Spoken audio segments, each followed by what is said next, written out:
चालू आहे. जमलेल्या माझ्या कट्टर कडवट निष्ठावंत शिवसैनिक बांधवांनो, भगिनी आणि मातांनो,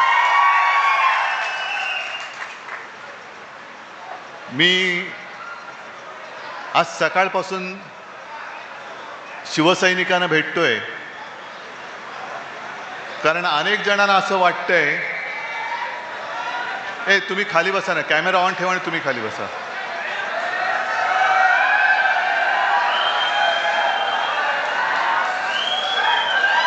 अनेक जणांना असं वाटतंय की एक 2-5 खासदार फोडले, 25-30 आमदार फोडले म्हणजे शिवसेना संपली. त्यांना मुळामध्ये कळलेलंच नाही की शिवसेना म्हणजे कट्टर कडवट शिवसैनिक, निवडून आलेले लोकप्रतिनिधी हा वेगळा भाग आहे. म्हणजे आम्ही ज्यांना निवडून दिलं, या लोकांनी त्यांना मोठं केलं, असे अनेक लोक ज्यांना या शिवसैनिकांनी मोठं केलं ते गेले, पण तरी शिवसेना काय संपत नाहीये आणि कोणी संपूच शकत नाहीये. नाही तर तुम्हीच बघा, या हिंगोली मतदारसंघात लागोपाठ 2दा गद्दारी झाली. आधीचाही खासदार गेला, तो तर आता तोंडच दाखवू शकत नाही, चोरवाटेने आतमध्ये घ्यावं लागलं त्याला. कारण निवडणूक लढण्यासाठी लोकांसमोर जाणार कसं? कारण तोंडाला हळद नाही तर काळं लागलेलं आहे. तोंडाला काळी फासलेली माणसं लोकांसमोर जाऊ शकत नाहीत. म्हणून हिंगोलीमधला खासदार तो पळून गेला, तो पडला. यवतमाळ वाशिममधनं आधीच्या होत्या त्या गेल्या, त्या तर उभं राहण्याचं धाडसच केलं नाही त्यांनी. ज्यांनी विशेषतः परभणी आणि हिंगोली, इतिहासच असा आहे की पहिल्यापासून कोणी कुठला इकडचा तिकडे गेला तरी इथला मतदार आणि शिवसैनिक हा कायम शिवसेनेसोबत राहिलेला आहे. गद्दारांसोबत. आणि जी मिंदे सेना आहे, नमक हराम हा शब्द मी वापरतोय, कारण ज्यांनी त्यांच्यावरती उपकार केले ते तुम्ही सगळेजण, त्या उपकारांची जाणीव न ठेवता त्यांच्याशी दगाबाजी करणारे मेंढ्या सकट सगळे नमक हरामखोर आहेत. काय बाकी ठेवलं होतं? म्हणजे यांना आता संजय तुम्ही म्हणताय, पण कदाचित त्यांच्याकडे जास्त माहिती असेल, कारण 4 वर्षापूर्वी रेट आमदाराचा 50 खोके होता. यांचा किती असेल आता माहित नाही मला. म्हणजे स्वतः खोक्यासाठी खोक्यात गेलेले आहेत, त्यांनी आपल्याला धोका दिलेला आहे. तरी अनेक जण मला तेव्हा सांगत होते की उद्धवजी यायला देऊ नका, फुटलेला या फुटणार. म्हटलं नाही रे, असं कसं? आपला आमदार होता, कट्टर राहिलेला आहे, एवढी फाटाफूट झाली तरी सोबत आहे, नाही फुटायचा. तर नाही बघा साहेब, तुम्ही लिहून ठेवा, हाच फुटणार. आणि आता नुसता फुटलाच नाही तर माझ्या कानावर आलं की यांनी गद्दारांचं नेतृत्व केलं. असा हा गद्दारांचा गद्दार. बरं, विश्वास ठेवायचा नाही कसा? मी यवतमाळ वाशिममध्ये गेलो होतो, तिथल्या खासदारांनी काय सांगितलं होतं?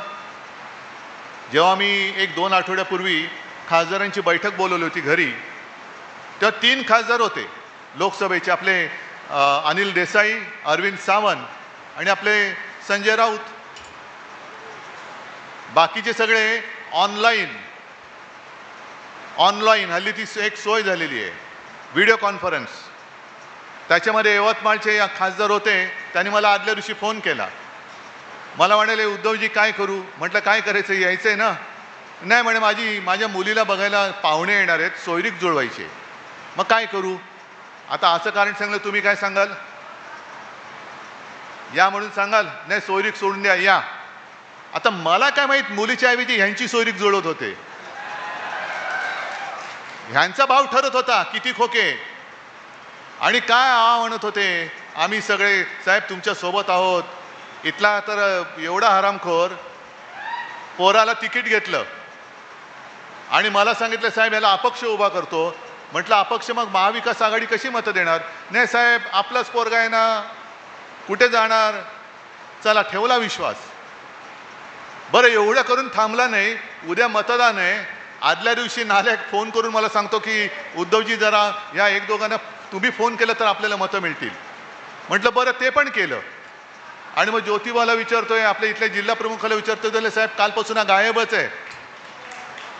मग एवढा किती नालायक, किती खोटारडा की विश्वास म्हणजे कोणाचा अविश्वास कोणाला वाटू नये म्हणून स्वतःच फोन करून सांगायचं की साहेब मी आता इकडे आहे, मी इकडे चाललोय, पण जरा बघा ना उद्याचं यांना मतदान मिळालं तर.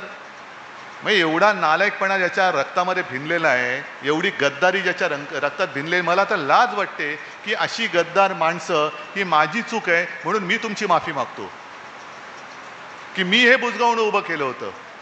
हे बुजगावणं होतं म्हणजे अक्षरशः लिलावात जशी उभे राहतात तशी ही त्यांना काय शब्द वापरायचा तो वापरा. कारण हल्ली शिवीगाळी, एका मुंबईच्या खासदारानं पत्रकारानं शिवीगाळी केली. म्हणजे कहर झाला. ही सगळी लोक बुरखा घालून आपल्यात वावरत होती. म्हणजे वाघाचं कातड पांघरलेले हे लांडगे होते, कोल्हे होते, गाढवं होती. त्यांना आपण काय प्रेमाने डोक्यावरती घेतलं होतं, पण त्या लायकीची माणसं नाही आहेत, नव्हतीच. आणि जो परभणीचा इतिहास आहे, जो हिंगोलीचा इतिहास आहे, तोच मला परत इकडे पाहिजे. जो जो गेला तो संपला, तो या राजकारणातून बाद झाला म्हणजे पूर्ण बादच झाला, त्याला बादच करून टाकायचा. आजपासून तुम्ही सगळे खासदार आहात आणि या हिंगोलीची जबाबदारी मी तुमच्यावर सोपवतोय.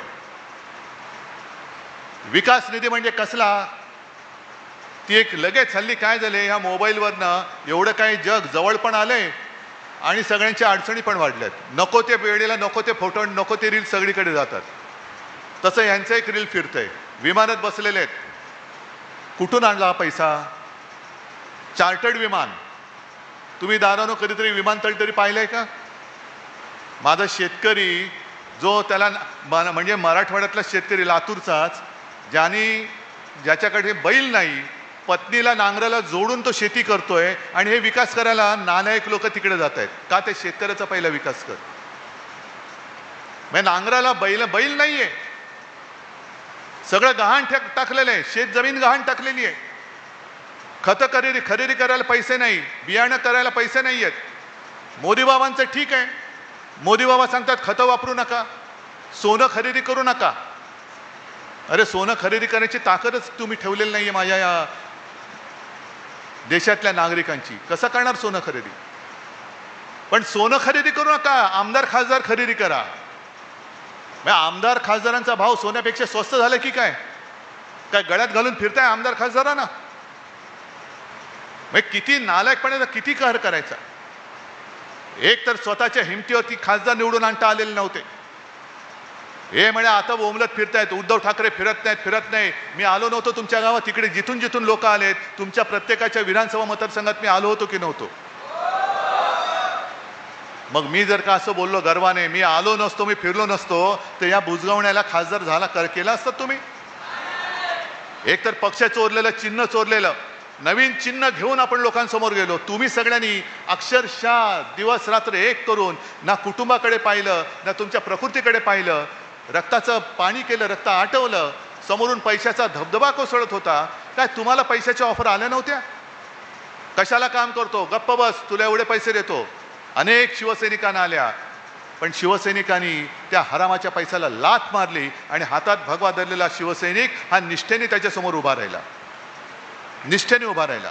निष्ठा कधी विकली जाऊ शकत नाही, निष्ठेची कोणी किंमत करू शकत नाही. पण जी एक लाट निर्माण केली गेली होती, राम मंदिर बांधले म्हणून देशात मोदींची लाट होती, त्या मोदींच्या लाटेत शेवटचे फक्त 15 दिवस आपल्याला मशाल निशाणी मिळाल्यानंतर महाराष्ट्राने भाजपचं गाढव हे अडवलं होतं. आपण महाविकास आघाडीचे 31 खासदार आपण निवडून आणले होते. त्याच्यामध्ये मी अभिमानाने सांगेन, माझ्या मराठवाड्याने 3 खासदार शिवसेनेची दिले होते निवडून. अभिमानाने सांगेन. हे भाजपच्या विरोधातलं मतदान नव्हतं, हे मशालीच्या विश्वासावरचं मतदान नव्हतं, शिवसेना प्रमुखांच्या चेहऱ्यावरती बघून मतदान झालेलं नव्हतं. मग मोदींच्या विरोधात एवढी लोक असताना पुन्हा तुम्ही त्यांच्याचकडे काय गेलात? बरं, आणखीन एक रहस्य असं आहे की जिथे काही भविष्य नाहीये, भवितव्य नाहीये, म्हणजे मिंदेचं भवितव्य शून्य आहे. काम संपलं की मिंदेला सुद्धा कचऱ्याच्या टोपलीत टाकणार आहेत, हे लिहून ठेवा तुम्ही. पण भाजपात हे जायच्या ऐवजी मिंदेकडे का गेले हे मोठं कोड आहे. का भाजपात का नाही गेले? म्हणजे मला तर आता शंका वाटते की काल विमानामध्ये योगायोग असेल, आपल्या राज्याचे मुख्यमंत्री पण होते माझ्यासोबत. मग लगेच पत्रकारांचं सुरू झालं, चर्चा काय झाली? चर्चा म्हटलं उच्चस्तरीय चर्चा होती, ढगांच्या वरची. पण मला अशी शंका वाटते की हे जे म्हणतात ना ऑपरेशन काय टायगर, अरे टायगरवरती कोण ऑपरेशन करू शकत नाही. एक पंजा मारला ना तुमचं सगळे आतडी बाहेर येतील. हे ऑपरेशन टायगर नाहीये. मला शंका येते ऑपरेशन देवेंद्र आहे. कारण आज ना उद्या, कारण देवेंद्र, त्यांना असं वाटतंय की देवेंद्र फडणवीस कदाचित उद्या पंतप्रधान पदाच्या शर्यतीत उतरतील, म्हणून आत्ताच त्यांचे पंख काप. महाराष्ट्रातून एकही माणूस दिल्लीपर्यंत पोहोचता कामा नये म्हणून त्याला तिथल्या तिथे गुंतवून ठेव, म्हणून शिवसेनेचे खासदार फोडून अमित शहानी त्यांना या मिंद्याकडे पाठवल्यात. हा माझा स्पष्ट आरोप नाही, तर माझा समज आहे. असू शकतो की नसतो. नाहीतर काय होतं, आता निवडणूक थोडीच आहे, निवडणूक नाहीये. मग कशासाठी तुम्ही माझे खासदार फोडले? बरं फोडले ते फोडले, तुम्ही स्वतःकडे न घेता तुम्हाला जो पाठिंबा देऊ शकतो, तुमचा जो कोणी एक लाचार इकडे तुम्ही ठेवलेला आहे, बटीक गुलाम, त्याच्याकडे सरकवलेले आहेत. म्हणजे उद्या जर का वेळ आली की तुम्ही पंतप्रधान पदी कोणाला मत द्याल, तर हे सगळे गुलाम हे अमित शहाना मतदान करतील. ही पुढची व्यवस्था आहे, म्हणून शिवसेना फोडताय. बरं विकासाचं बोलाल तर हे स्वतः चार्टर्ड फ्लाईटने फिरतात, हा वेगळाच. क्षणभर धरून चला, विकासासाठी गेलेत. मराठवाड्यातल्या आणि विदर्भातल्या आणि महाराष्ट्रातल्या शेतकऱ्यांच्या आत्महत्या थांबतील काय?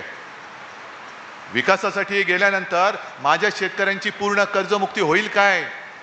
माझ्या शेतकऱ्याचा पीक विमा हा मिळेल काय? आणि त्यावेळेला समोर उभं राहून मोदींना तोंडावर प्रश्न हे विचारू शकतील काय? जी धमक, जी हिंमत शिवसेनेमध्ये असताना होती, ती गुलाम सेनेत गेल्यानंतर हे सगळे बाडगे करू शकतील काय? आणि याचं उत्तर स्पष्ट आहे.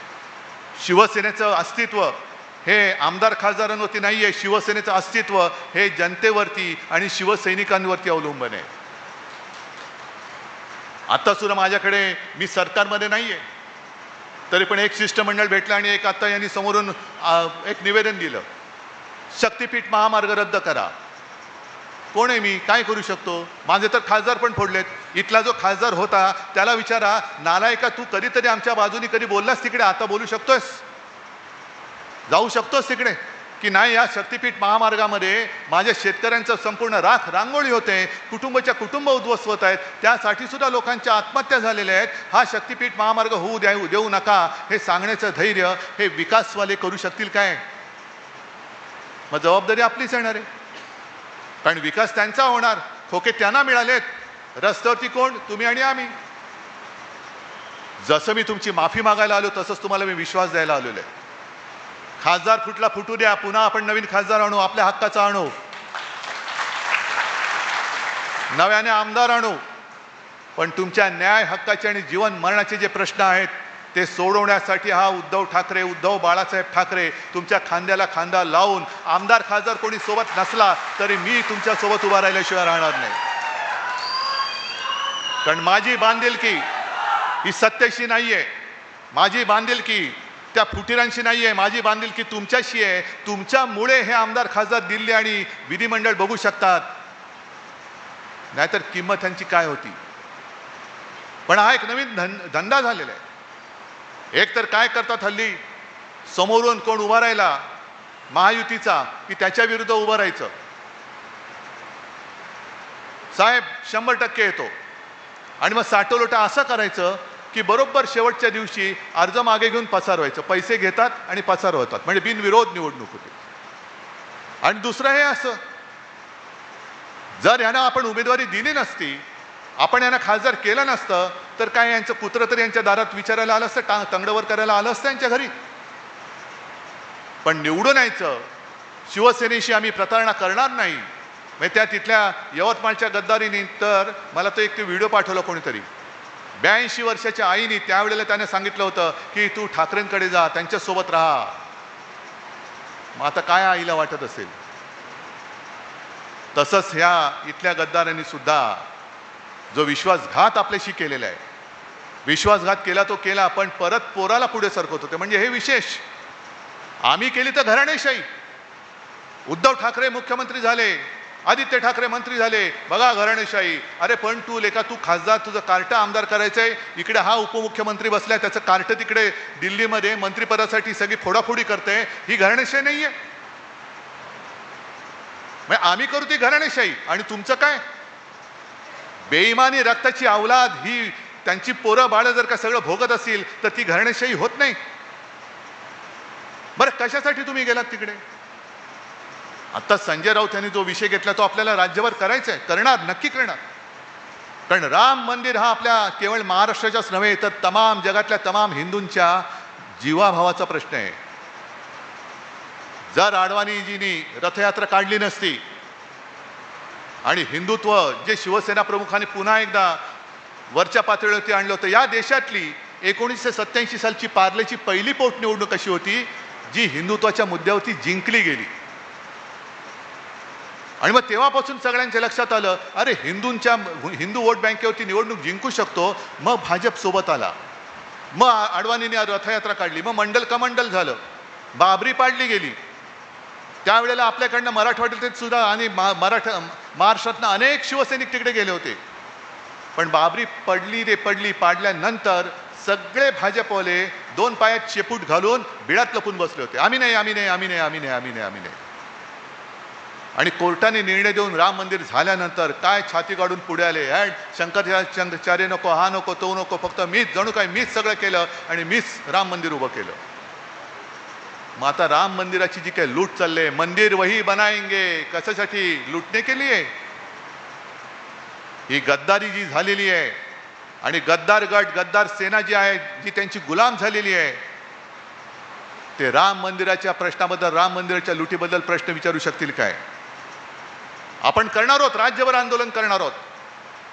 पण हा केवळ गद्दारीचा प्रश्न आहे, तो शिवसेनेशी नाही, उद्धव ठाकरेशी नाही, हिंगोलीचा नाहीये, ना परभणीचा, ना आणखीन कुठला. हा हिंदूंची, हिंदुत्वाशी केलेली ही गद्दारी आहे, ज्याचा जाब आपल्याला भाजपाला विचारावा लागेल. जसं त्यावेळेला मोगल आक्रमकाने आपली मंदिरं लुटली, काही तोडली, तसंच ते बाबरी बांधली गेली होती ना. मग त्यावेळेला मोगलांनी जर का आपली मंदिरं लुटली म्हणून आपण त्यांना शिव्या घालत असू, तर आता तुमचे जे काही चेले चपाटे राम मंदिर लुटतायत त्यांच्यावरती कारवाई आजपर्यंत का केली नाही? मध्य प्रदेशमध्ये भाजपचे मुख्यमंत्री मंदिराच्या परिसरातल्या जमिनी लुटल्या, पत्रकार परिषदेत आलं. हेच जर का इतर कोणी विरोधी पक्षातल्यांनी केलं असतं तर देशभर यांनी काय हंगामा केला असता. म्हणून आज जो सामनामध्ये संजय राऊत यांनी आग्रह केलेला मुद्दा म्हणून वाचा. कारण मधल्या काळामध्ये सगळे सकल हिंदू समाज म्हणजे काय, हिंदू जनजागृती म्हणजे काय, हिंदू खतरे में है, आणि आम्ही हिंदूच आहोत. पण जेव्हा काँग्रेसचं राज्य होतं तेव्हा इस्लाम खतरे में आहे म्हणून घोषणा दिल्या जायच्या. आता 12 वर्ष तुमचा बसले तिकडे जग काय विश्वगुरू, त्यांच्या काळामध्ये हिंदू खतरे में कसा आला? मग ते सगळे जे होते ज्यांनी मोर्चे काढले, नुसता काय तमाशा केला, ते आता गेले कुठे कुठे लपून बसले की राम मंदिर लुटलं जाते, मंदिराच्या नावाने लुटी चालू आहेत. शंकराचार्य म्हणाले केदारनाथ मंदिरातलं सोनं लुटलं गेलंय. कुठे गेले हे सगळे हिंदू तथाकथित भोंदू? हा वरवरचा विषय नाहीये. हे जे सगळं चाललेलं आहे हे 2/3 बहुमतासाठी चाललेलं आहे. कारण निवडून आले नाहीत, आपण त्याने येऊ दिला नाही, 240 वरती भाजपा थांबला. मग पुढे काय करायचंय? घटना तर बदलायची आहे, हातात तर पूर्ण ताकद पाहिजे. आणि मध्ये जे काही महिला आरक्षणाच्या बुरख्या आडून किंवा त्याच्या आडून डिलिमिटेशनचं जे काही बिल आणत होते, विधेयक आणत होते, ते जर का झालं तर तुम्हाला आम्हाला कोणी विचारणार नाही, पूर्णपणे उत्तरेच्या ताब्यामध्ये हा देश जाईल. आमच्या मताला काहीच किंमत नाहीये, ती आत्ताही नाहीये. कारण उघड सगळीकडनं अत्याचार चालू आहेत, लोकशाहीचा दिवसाढवळ्यात खून पडतोय की काय असं चित्र निर्माण झालंय. तरी कोणाला काही त्याची पडलेली नाही. पण आम्हाला आमदार खासदार पाहिजेत. शेतकरी मेला तर मरू दे, शक्तिपीठाखाली चिरडला गेला तर जाऊ दे, पेपर फुटले तर फुटू दे, विद्यार्थ्यांनी आत्महत्या केली तर करू दे. आजच ठाण्यामध्ये एक पेपर फुटलाय TETचा, कोणालाच काही पडलेलं नाहीये. नीटचा पेपर फुटला, धर्मेंद्र प्रधाननी राजीनामा तर दिलाच पाहिजे, पण त्यातलं जे काही केंद्रबिंदू होतं ते आपल्या दुर्दैवाने आपल्या महाराष्ट्रातलं होतं. आणि असं म्हणतात की ते पकडलेले किंवा ज्यांच्यावरती आरोप आहेत ते सगळे यांच्या परिवाराशी संबंधित होते. मग या पापाबद्दल कोणालाच काही वाटत नाही किंवा तुम्हाला त्याच्याकडे लक्ष जाऊ नये म्हणून हे फोडाफोडी चाललंय असा माझा स्पष्ट आरोप आहे. का मला परत शिवसेनेचा खासदार पाहिजे, का मला परत शिवसेनेचा आमदार पाहिजे? होय, मला शिवसेनेची सत्ता पाहिजे, कारण ज्यांचा विश्वास माझ्या शिवसेनेवर आहे त्यांना न्याय देण्यासाठी, म्हणून मला परत सत्ता पाहिजे. त्यावेळेला मला मुख्यमंत्री व्हावं लागलं. मी काही ठरवून मुख्यमंत्री झालो नव्हतो. जर भाजपाने दिलेलं वचन पाळलं असतं तर मी मुख्यमंत्री झालोच नसतो. दुसरा कोणतरी शिवसैनिकच मी करणार होतो. पण जी काही मला संधी मिळाली त्यावेळेला मात्र जेवढं काही करता येणं शक्य होतं तेवढं मी प्रामाणिकपणे करण्याचा प्रयत्न केला. कोणी माझ्याकडे कर्जमुक्ती मागितली नव्हती तरी सुद्धा माझं कर्तव्य म्हणून माझ्या नागपूरच्या पहिल्या अधिवेशनात कर्जमुक्ती मी जाहीर केली आणि ती मी करून दाखवली. मी फुकटामध्ये रेशन वाटा हे वाटा असं नाही करत, पण गोरगरिबाला काहीतरी जेवण मिळालं पाहिजे त्याच्यासाठी 10 रुपयात शिवभोजन करून मी दिलं होतं. आता काय झालं मला माहिती नाही आहे. कोरोनामध्ये तुमच्या सगळ्यांच्या सहकार्याने आपण महाराष्ट्र सावरला होता. पाडलं सरकार. अरे पण पाडलं तर पाडलं, सत्ता तुम्ही मिळवलीत, मिळवल्यानंतर काहीतरी त्याचा उपयोग करून द्या ना, महाराष्ट्राचं भलं करा ना, देशाचा विकास करा. तुम्ही तो नाही करायचा. फक्त आम्हाला सत्ता पाहिजे, सगळे आमच्या ढेंगे खालनं जायला पाहिजेत. नाही होणार. छत्रपती शिवरायाचा महाराष्ट्र कोणाच्या ढेंगे खालनं नाही जाणार. आणि तो जो जमाना होता मराठ्यांच्या घोड्यांच्या टापाने दिल्ली हादरायची, तो जमाना आपल्याला आता परत आणावा लागेल. कोणाची टाप होता कामा नये, महाराष्ट्राकडे वाकड्या नजरेने पाहायची. आणि मला खात्री आहे आज अनेक जण नवे जुने माझ्या समोर आलेत, कुठे काही बिघडलेलं नाहीये. मला खात्री आहे एक सुद्धा माझा कट्टर कार्यकर्ता गद्दाराच्या मागे गेलेला नाही, जाऊ शकत नाहीये. इकडे खुद्द हातगावचे कार्यकर्ते बसलेत. पण मी तमाम हिंगोलीकरांना एक आवाहन करतोय. आवाहन म्हणजे विनंती.